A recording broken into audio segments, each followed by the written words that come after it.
نہ میں وہابی نہ میں بابی، میں ہوں مسلم علمی کتاب۔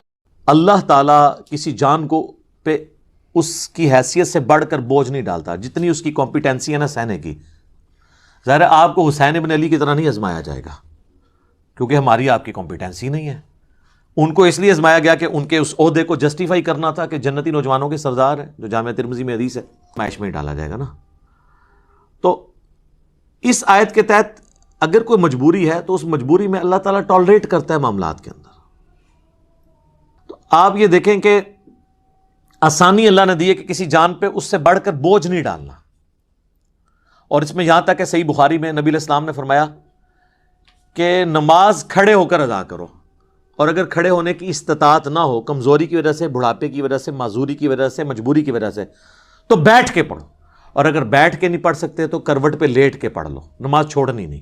لیکن پھر صحیح بخاری میں حدیث ہے کہ جو کھڑے ہو کے نماز پڑھتا ہے نا، اس کو جو ثواب ملتا ہے نا، بیٹھ کے پڑھنے والے کو اس سے آدھا ملتا ہے، اس سے بھی آدھا ملتا ہے۔ حتیٰ کہ صحیح مسلم میں حدیث ہے کہ نبی علیہ السلام ایک دفعہ بیٹھ کے نماز پڑھ رہے تھے تو ایک صحابی ہے، انہوں نے حضور کے ماتھے پہ ہاتھ رکھا بخار چیک کرنے، میں چیک کر رہا ہوں آپ کی طبیعت، کیونکہ آپ بیٹھ کے نماز پڑھ رہے ہیں۔ تو آپ نے فرمایا کہ، اور آپ نے ہی فرمایا ہے کہ بیٹھ کی نماز پڑھنے کا ثواب آدھا ہے، تو آپ نے فرمایا کہ یہ بات بالکل درست ہے، لیکن مجھے اللہ تعالیٰ بیٹھ کی حالت میں نماز میں بھی پورا ثواب دیتا ہے۔ یعنی حضور کی یہ خصوصیت ہے، جیسے آپ کی کئی اور خصوصیات ہیں۔ بخاری مسلم میں آپ وصال کے روزے رکھتے تھے، رکھنے شروع کیے، یعنی بغیر افطار کیے اگلا روزہ، وہ بھی نہیں افطار کیا، تیسرا روزہ، تو صحابہ کرام تو بے ہوش ہونا شروع ہو گئے۔ حضور نے مسجد میں جب دیکھا عاشقان رسول کو، تو آپ نے فرمایا کہ یہ کیا ہے؟ تو حضور غصے میں آپ فرمایا ایکم مثلی، تم میں کوئی میری مثل ہو سکتا ہے؟ شکر ہے کوئی اہل حدیث نہیں تھا کہتا قل انما انا بشر مثلکم۔ ان کو پتا تھا کہ حضور صرف اسپیشیز میں ہماری طرح انسان ہے، باقی مرتبے میں نہیں ہے۔ حضور جب کہہ رہے ہیں تم میں کون میری مثال ہے، تو کسی نے نہیں کہا یا رسول اللہ ہم آپ کی مثل ہی ہیں اور آپ ہماری مثل ہیں، نہیں۔ حضور علیہ السلام یعنی ایز اے اسپیشیز انسان تھے، آپ کے مرتبے کو تو کوئی سوچ نہیں سکتا۔ بخاری مسلم میں آتا ہے میں پیٹھ کے پیچھے بھی ایسے ہی دیکھتا ہوں جس طرح سامنے دیکھتا ہوں، یعنی آنکھ نہیں ہے پھر بھی ہمیں تو اس سے آگے نہیں نظر آتا، حضور کو پیچھے بھی نظر آتا تھا۔ بخاری مسلم دونوں میں حدیث ہے، نماز کسوف پڑھائی، سورج کی نماز، آپ نماز میں چند قدم آگے گئے، پھر آپ نے یوں ہاتھ بلند کیا، پھر واپس۔ صحابہ نے کہا ہم نے آپ کو آج نماز میں ایسا عمل کرتے دیکھا جو پہلے نہیں دیکھا، یعنی کہ نماز کا حصہ ہے۔ تو آپ نے فرمایا نہیں، مجھے اللہ تعالیٰ نے جنت دکھائی اور میں نے اس میں ایک انگوروں کا گوشہ دیکھا، میں نے ارادہ کیا میں اسے توڑ دوں، اگر توڑ لیتا پھر تم کھاتے رہتے، کیوں؟ جنت کو فنا نہیں ہے، جیسے ہی ایک دانہ توڑنا تھا واپس ایک دانہ آ جانا سی، جنت ختم نہیں نہ ہو سکتی۔ پھر میں نے اس کو ارادے کو ترک کر دیا۔ تو اب کسی صحابی نے کہا یا رسول اللہ ہمیں تو کچھ نظر نہیں آیا، ٹھیک ہے۔ ویسے شیخ عبدالقادر جنانی اور بزرگوں کے بارے میں کہتے ہیں این جوتے دیکھتے سن جناب وہ فلانی شاہ تھلے دیکھتے ستوں زمینہ تیل بھی کراس، تیل پھر بھی سر ایڈون نہیں دریافت کیتا ہے، بزرگ نے نہیں دریافت کیتا، اس طرح نہیں ہوتا۔ تو وہ باتیں بنی ہوئی ہیں صرف۔ تو نبی علیہ السلام کی ایک خصوصیات ہیں، تو اس میں آپ کا بیٹھ کے نماز پڑھنا۔ تو عام بندے نے بیٹھ کے نماز پڑھنی ہے جب، تو مجبوراً، اور نفلی نماز بغیر مجبوری کے بھی بیٹھ کے پڑھے، ثواب آدھا ہوگا، نماز ہو جائے گی۔ فرض نماز بیٹھ کے نہیں ہوگی جب تک کہ آپ کی مجبوری بہت بڑے لیول کی نہ ہو کہ آپ کھڑے نہیں ہو سکتے۔ اسی لیے بخاری مسلم میں آتا ہے کہ نبی علیہ السلام فرض نماز کے لیے سواری سے نیچے اترتے تھے اور نماز پڑھتے تھے زمین پہ، قبلہ رخ کا اہتمام کر کے، کھڑے ہو کے۔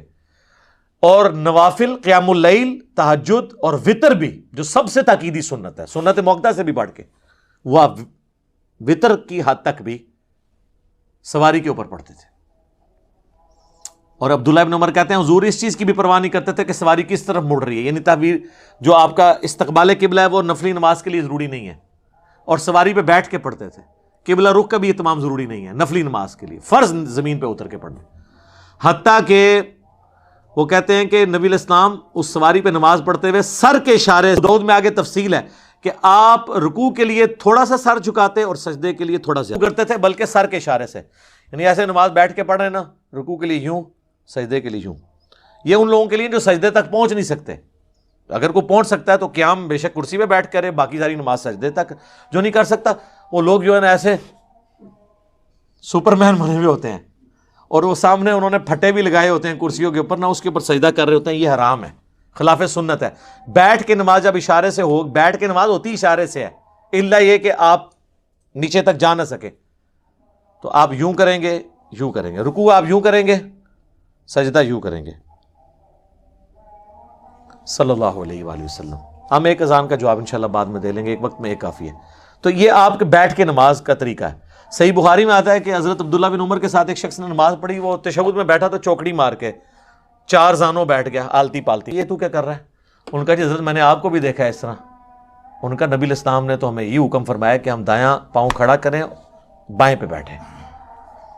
تو جو تو نے مجھے دیکھا ہے نا, وہ اس لیے کہ میرے پاؤں میں درد تھا, میں اس طرح بیٹھ نہیں سک رہا تھا, میرے پاؤں میرا وزن اٹھا نہیں سک رہے تھے, تو میں نے مجبوراً آلتی پالتی مار کے بیٹھا ہوں.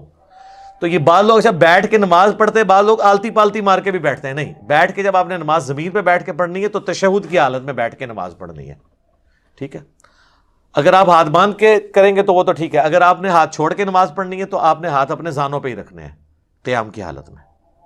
ٹھیک ہے. یہ تو اب چھوٹے مسئلے رہ گئے نا, ہاتھ باندھ کے ہاتھ چھوڑ کے نماز پڑھو صحیح. ٹھیک ہے. تو بیٹھ کے نماز پڑھنے میں آپ نے یہ چیز, لیکن فرض نماز کے لیے ضروری ہے قبلہ رخ کا اہتمام کرنا. باقی لیٹنے کے لیے بھی نماز بعض اوقات بیٹھ کے بھی نہیں کو پڑھ سکتا. لیٹنے کے لیے پھر یہ ہے کہ اس کی چرپائی قبلہ رخ کر دی جائے, اس کی ٹانگیں قبلے کی طرف ہوں, اور یہاں پیچھے تکیہ رکھ لیں کہ چہرہ اس کا قبلے کی طرف ہو. پھر یہ نہیں آپ کہیں گے کہ یہ کعبے کی طرف ٹانگیں ہو گئی ہیں, اس کا پھر شرعی عذر ہے. تو آپ اس طریقے سے وہ نماز پڑھے گا. رہ گیا وضو کا مسئلہ, تو اس کو اس کے اسی جگہ کروائیں. بعض لوگ نہیں غسل خانے تک آ سکتے, اگر اس میں بھی تردد ہے تو ایک چھوٹی سی مٹی کی ٹکیا لا کے رکھتے ہیں, اس سے وہ تیمم کر لے.